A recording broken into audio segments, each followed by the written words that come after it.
پاکستان علماء کونسل نے پہلے دن یہ موقف رکھا کہ یہ جو استثناء کا معاملہ آیا ہے، آپ سوال کرتے ہیں یہ استثناء شرعی ہے یا غیر شرعی ہے؟ میں سوال کرتا ہوں یہ احتساب کا نظام شرعی ہے یا غیر شرعی ہے؟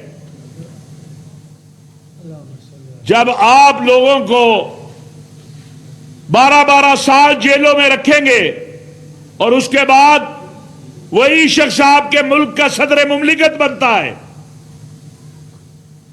ایک دن آپ کہتے ہیں یہ تو سب سے بڑا چور ہے اور اگلے دن آپ اس سے وزیر کا حلف اٹھاتے ہیں، تو بھائی یہ نظام احتساب بھی غیر شرعی ہے اور یہ استثناء بھی غیر شرعی ہے، آپ کے آئین اور قانون کے مطابق بنا ہوا ہے، اس کو لے کے جو کرنا ہے کرو۔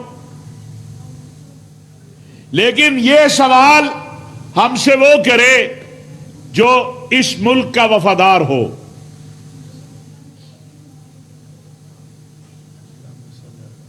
اس ملک کے خلاف سازشوں میں حصہ بننے والے، آج میں پاکستان علماء کونسل کی مرکزی مجلس شورا کی طرف سے یہ اعلان کر رہا ہوں کہ پاکستان کی فوج اور سلامتی کے اداروں کے خلاف کسی مہم کو قبول نہیں کریں گے، ہم اس کے خلاف نکلیں گے۔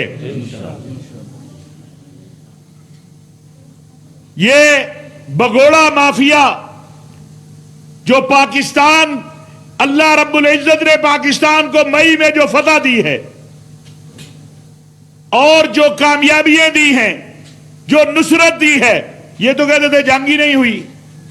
ذرا نکال لیں یہ جو بگوڑے ہیں ان کا ریکارڈ، یہ تو کہتے تھے جنگ ہی نہیں ہو رہی، یہ تو ڈرامہ ہے۔ آج پوری دنیا آپ کو ایک فاتح قوم اور ایک فاتح فوج کی طرح دیکھ رہی ہے۔ امریکی صدر کہتا ہے کہ میرا پاکستان کے آرمی چیف سے ہے،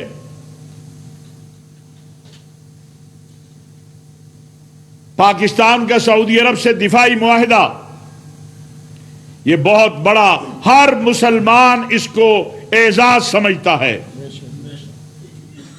پھر بے بنیاد پراپیگنڈا کہ اسرائیل کو تسلیم کر رہے ہیں، اسرائیل کی حمایت کے لیے فوج بھیج رہے ہیں، کون تسلیم کر رہا ہے؟ روزانہ جھوٹ بولتے ہیں، قوم کو گمراہ کرتے ہیں، اور ان کا خیال یہ ہے کہ پاکستان کے مستقبل کی پالیسیاں یہ چند لوگ جو سوشل میڈیا کے اوپر ہیں ان کے کہنے پر بنائی جائے۔ ایسا نہیں ہوگا۔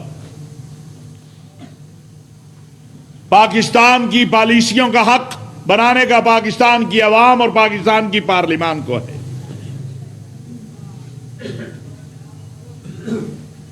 اگر انتخابات کی بات ہے تو کیا 2018 کے انتخابات بہت صاف شفاف تھے؟ 13 کے بہت صاف شفاف تھے، 8 کے بہت صاف، نکال لے اپنی تاریخ۔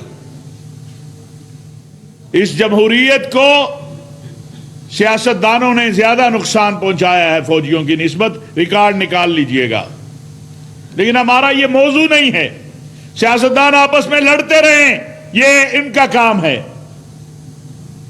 لیکن اگر پاکستان کی سلامتی کے اداروں اور افواج پاکستان اور سپہ سالار کے خلاف آواز بلند کریں گے تو جواب دیا جائے گا آپ کو۔ اس سے تکلیف ہوتی ہے تو ہوتی رہے۔ 8 اسلامی ملک ہم نے اپنے سامنے تباہ ہوتے دیکھے ہیں۔ اس کی وجہ فوج اور قوم میں تقسیم تھی۔ لیبیا، قوم اور فوج کو تقسیم کیا، آج وہاں پر مکان موجود ہیں، مکین نہیں ہیں۔ لبنان، عراق، یمن، شام، آج تو اللہ تعالیٰ نے اہل شام کے لیے بہاریں ان کی قربانیوں کے نتیجے میں آئی ہیں۔ کتنی بڑی قربانی دی ہے اہل شام نے۔ افغانستان، آپ چاہتے ہیں پاکستان میں بھی وہی کھیل کھیلا جائے، اور بہت شور ہے جو میں نے کنونشن سینٹر میں کہا کہ ہم پاکستان کے دفاع کے لیے آپ کے ہاتھ پہ بیعت کرتے ہیں۔ وہ جی حافظ صاحب نے سپہ سالار کے ہاتھ پہ بیعت کرنے کی، بھائی آپ جا کے مودی کے ہاتھ پہ بیعت کر لو، ہم تو پاکستانی فوج کے سپہ سالار کے ہاتھ پہ ہی بیعت کریں گے نا۔ پاکستانی قوم جب جہاد کا وقت آئے گا، دفاع کا وقت آئے گا، کوئی بھی پاکستان پہ حملہ آور ہوگا تو وہ کس کے ہاتھ میں بیعت کرے گی؟ وہ کس کے ساتھ کھڑی ہو کے جہاد کرے گی؟ کس کے ساتھ کھڑی ہو کے دفاع کرے گی؟ اپنی فوج کے سپہ سالار کے ساتھ. آپ کو مودی مبارک، آپ مودی اور مرزا مسرور کے ساتھ جا کے کر لیجئے گا. ہمیں تو حافظ عاصم کی قیادت میں جہاد کے میدان میں اگر ضرورت پڑتی ہے ہم حاضر ہیں، اور پھر کہہ رہے ہیں کہ پاکستان کے دفاع، سلامتی اور استحکام کے لیے پاکستان کا محراب و منبر، مدارس کے طلبہ، اساتذہ، وہ ہر وقت حاضر ہے انشاءاللہ. آج افغانستان کی بات ہو رہی ہے. پاکستان علماء کونسل، افغانستان کے علماء کی طرف سے جو اعلامیہ آیا ہے ہم اس کو خوشائند قرار دیتے ہیں. ہم سمجھتے ہیں یہ مثبت سمت پہ قدم ہے. اب افغان عبوری حکومت کی ذمہ داری ہے کہ وہ اس پہ عمل درآمد کرائے. کسی کو افغانستان سے پاکستان میں دہشت گردی کی اجازت نہیں دی جا سکتی ہے، اور نہ ہی کسی کو پاکستان سے افغانستان میں دہشت گردی کی اجازت دی جا سکتی ہے. جب ہم یہ کہتے ہیں، دیکھیں افغان علماء کے اعلامیے میں دو باتیں کی گئی ہیں کہ ہمارے ملک کے اندر کوئی جارحیت قبول نہیں، تو ہم بھی یہی کہتے ہیں کہ اگر آپ کو افغانستان میں کوئی جارحیت قبول نہیں، ہمیں پاکستان میں کوئی دہشت گردی قبول نہیں. اس میں کوئی تضاد ہے؟ آپ کو افغانستان میں دہشت گردی قبول نہیں، جارحیت قبول نہیں، ہمیں پاکستان میں دہشت گردی اور جارحیت قبول نہیں.